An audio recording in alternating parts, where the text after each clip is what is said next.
everyone, it's Lisa, and this is our Doncaster Pride vlog. Is it a vlog? Video diary, part 2.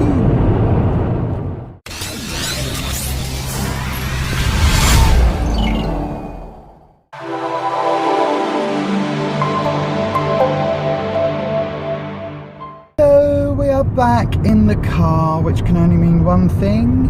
We're going home. What time is it? So it's 6:25, and so it's a relatively short Pride, isn't it, really? It's only 4.5 hours of actual Pride. How do you think it went? It was fairly quiet, I think, for us, but I think it was weather, which, like I say, it did downpour quite a bit. 2 or 3 times, yeah. Bucketing. And then having our stall in the spot where we wasn't anywhere near where the stage and all that was, and the music and stuff, so I think we could have probably been in a better position of where we was. Yeah. Other than that, like I say, I got to see what Doncaster Pride would look like. Really well. See what I mean about well a handful of people. Yeah, you met quite a few people, didn't we? And there was quite a lot of trans people there, so loads. There was. So yeah, I think it went for, like I say, we didn't really make a lot of money or anything for group today. Well, no, but once we covered our costs, yeah, we've more than broken even. We've got, you know, effectively, we've got 3 or 4 weeks worth of teas and coffees out of it. So that's worth it for most tea and coffees.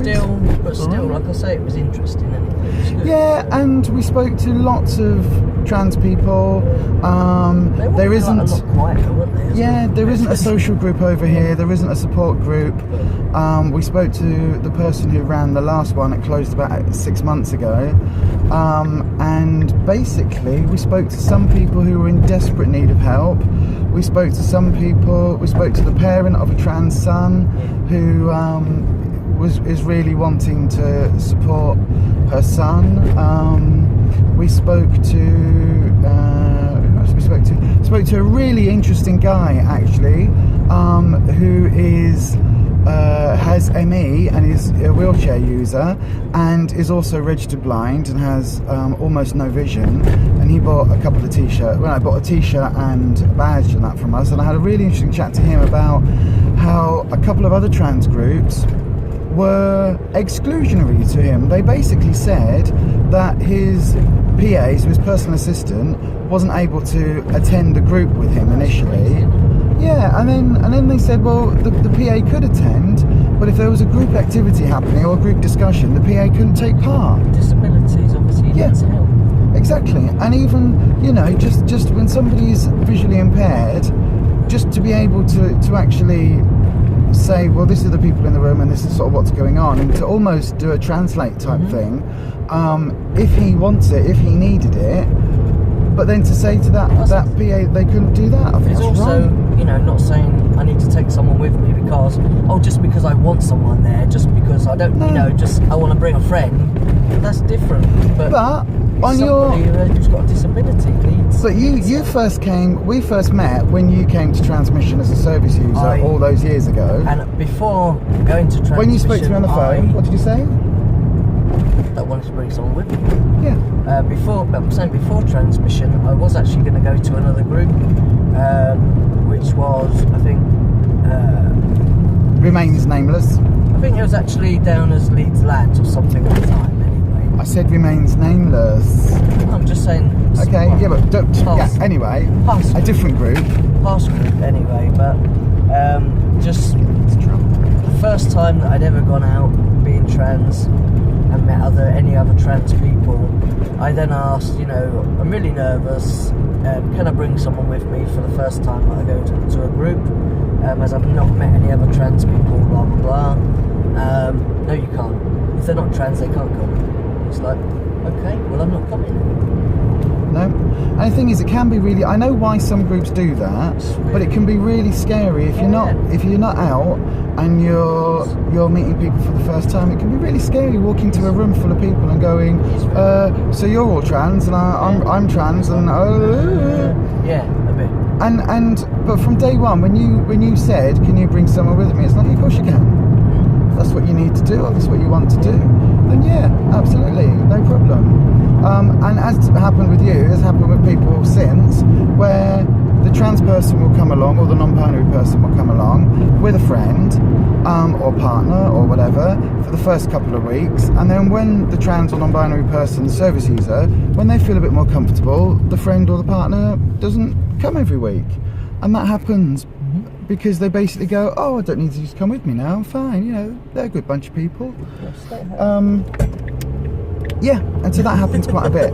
But anyway, so the upshot of it all with Donny Pride is that we are now trying to find a way for us to come to Doncaster, and for transmission to actually do some bits and pieces over here, because there are young people, there were older people, there were literally all ages, all genders, across the board, people needing a group and needing some support. So we're going to try and find a way to make that happen. If anybody wants to sponsor us, we reckon that £500 for the entire year, we could run a monthly group in Doncaster. That's bringing our group across from Bradford and Leeds, bringing our peer mentors, our peer support mentors. It means bringing some of the management team over with all of the gubbins, so bringing the printer to do depots and all of that, and teas and coffees and everything. So again, when somebody comes to group, they don't have to pay anything. So if you're skint, or you know, you haven't got any money that week, but you need support, you don't feel there's a barrier to come. So we could do all of that for 500 quid. So if anybody out there wants to give us that sort of money to set up and sort out the Doncaster group, then contact us, leave a message in the comment section, PM the page, private message us, whatever it is you need to do. Email me, chair@uktransmission.org, whatever it is that you need to do. We will, you know, you can sponsor us, we will put your logo on things, whatever. Basically, at this point in time, it's more important for us to get to Doncaster than worry about how we do it. So that even say that, like I say, just from being here today, compared to other places we've been, there's a lot of trans people, and quite a few came over and asked us, is there any local support groups here? Yeah. We said, as far as we know, there was one, but it's closed down. So, and people asking at the moment, so people asking us about if we're a national group, or if we're, you know, where we're based in that, because people needing support. And I guess that has told us everything.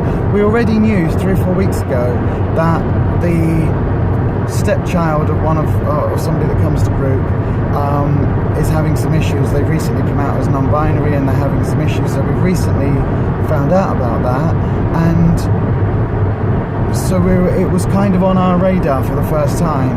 And then speaking to Jenny, the chair, midweek, and then today, it's kind of reinforced the idea that, you know, we are looking at maybe where we can do the most help and where we can help the most number of people, but also where we're not going to stretch ourselves too thinly, because we are only volunteers and none of us, nobody gets paid, but nobody even gets petrol money. And when we're talking about £500 to sponsor us, that basically would pay for the petrol money, because I can't ask people to do a 70-mile or 60-mile, whatever it is, round trip out of their own pockets. I just can't. I can't ask that, because exactly the people. A lot of our peer supports, none of us are working. None of us are flush with cash. You know what I mean?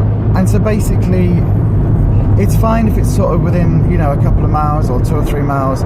People don't mind that so much. It's not really out of your way. But to drive 30, 40 miles, 35 miles, whatever it is, out of your way to come and help, that's a big commitment. So yeah. So overall, what do you think of Donny Pride? Well, so the layout and kind of like the staff all seem to be knowing what they're doing, which, like I said, like some other prides, some, you know, you speak to one volunteer and they don't know what they're doing. ask someone else, they don't know what they're doing. Yeah. So, you know, sometimes it can be quite confusing going to a new place and then the volunteers or nobody knows what they're doing. But it I would was... say here it was very straightforward. Come in, Yeah. okay, there's where we're gonna put your, you know, your gazebo and stuff up there. Yeah. We got lent a set it all gazebo. up, and it was all kind of really like, you know, put that there, okay, park over there, and all just. There you go, done and seemed dusted. fine, yeah. Yeah. Wasn't a problem at all. It was. And it was a good mix of music, wasn't there, from the acts that we could hear, and it was a good mix of people. And you know, right at the end of the night, when people are, or the end of the night, it's only like 5:30 now, but right at the end, when people were, when we were sort of getting ready to leave, it kind of got a bit more. People were a bit more drunk and partying, weren't they? And there was like a mum with her son, or I'm assuming it's a son, an older woman with a child and partner, and a man in tow. Let's not assume any of that. And she scooted down by a van and had a wee, with it all hanging out. And her son was, or the child was just there, sort of looking and going, oh. And that was lovely. That was lovely. But we've done a few things today, and it's made a couple of changes moving forward with transmission. We are now going to set up a Twitter account for the Man Cave, because we were speaking to the visually impaired guy at group, and he was saying that he finds it difficult to use Facebook because it's such a visual medium. So he uses Twitter a lot, and he was asking, you know, in his experience, a lot of visually impaired or totally blind people use it because it's a better medium for their systems. And I hadn't thought about that before. So we're going to set that up, and then basically it just means that the things that you post will also, I'll try and work it out how it picks it up automatically from Facebook, and then you don't need to kind of repost it, but we'll get on that, because that's one of those small changes that we can actually do to help somebody that doesn't cost us anything, doesn't involve a massive amount of technology, doesn't involve a massive amount of retraining. It just involves a little bit of commitment from us to set it up initially, and then once I've connected the Facebook to the Twitter thing, then it's no more hassle than we're already doing, is it? So, and that can help people. So, you know, I don't see how that's an issue. But anyway, my voice is going now. Can you hear? It's going a bit crackly because I still haven't eaten anything, and I haven't slept. So I am now heading off. We're heading home, but I'm now going to eat something in the car. I've got some beetroot salad. Is that free on Slimming World? It is, isn't it? And I've got some, what did I put in here? Some roast leg of pork. Whereas you're probably going to have what? Some water. Yeah, because Rufus is still a bit dicky. Like, you'll have your tummy still a bit bad. But see, I'm on plan. So anyway, so this will be the second video from today. I'm going to post them both separately, otherwise it'll be like a half-hour video or something. So yes, if you've enjoyed the video, give us a thumbs up. If you've got any questions about anything that we do with transmission, because this is on our Slimming World channel mainly, but we'll put it on both channels actually. But if you do have any questions about what we do, message us, contact us. Feel free to leave a comment down below. Leave a comment down there. Give us a thumbs up, give us a like, because that helps us out. Subscribe to the channel, all of the usual stuff, and we will see you on the next video. Now, on our Slimming World channel, we always say happy slimming, but because it's Pride, shall we do the other one? What's that in here? Happy Pride. Just said it, didn't you? I know, I did. That's what I was trying to give you a hint. Oh, I don't know what that is. Right, pretend you haven't heard that. Alright, so we'll do it because it's on our Pride Day. We'll end the video in style. Happy Pride!